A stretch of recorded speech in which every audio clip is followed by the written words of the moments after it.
going to talk about one thing with casting that you hear a lot about from everybody, and for good reason, and that's using the bottom hand.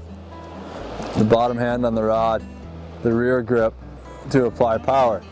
But when you hear about it, it's usually in how it relates to the forward stroke, the forward cast.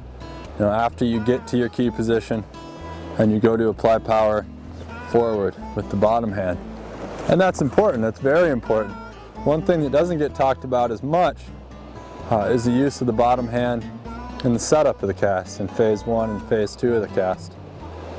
And it does a couple things. First,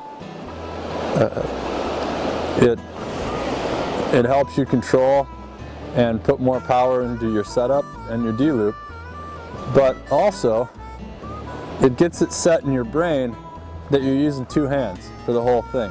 So it's going to make the forward cast better because it's going to get your brain used to using both hands when you set up.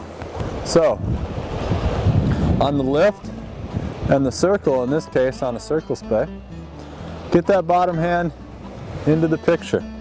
I'm not moving my top hand much. I'm really driving a lot of this setup with the bottom hand, particularly if the fly is sunk or if you're using some really heavy gear. You can use the bottom hand and it'll help you with the setup. The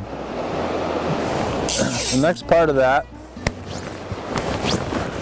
would be the D-loop sweep. So we use the bottom hand to set here, and now kick that bottom hand out as you come up to the key position, to the fire position. It'll do a couple things. One, it'll put more energy into your D-loop, and two, it'll get that hand out away from you, which allows you the room to pull it and to utilize it on the forward stroke. One thing I see a lot from people is a setup like this. And you can get a cast out there, but when you keep your bottom hand in so tight, there's no room to pull with it on the forward stroke. So make your circle, bring that bottom hand out, and then you can pull as you make the forward cast.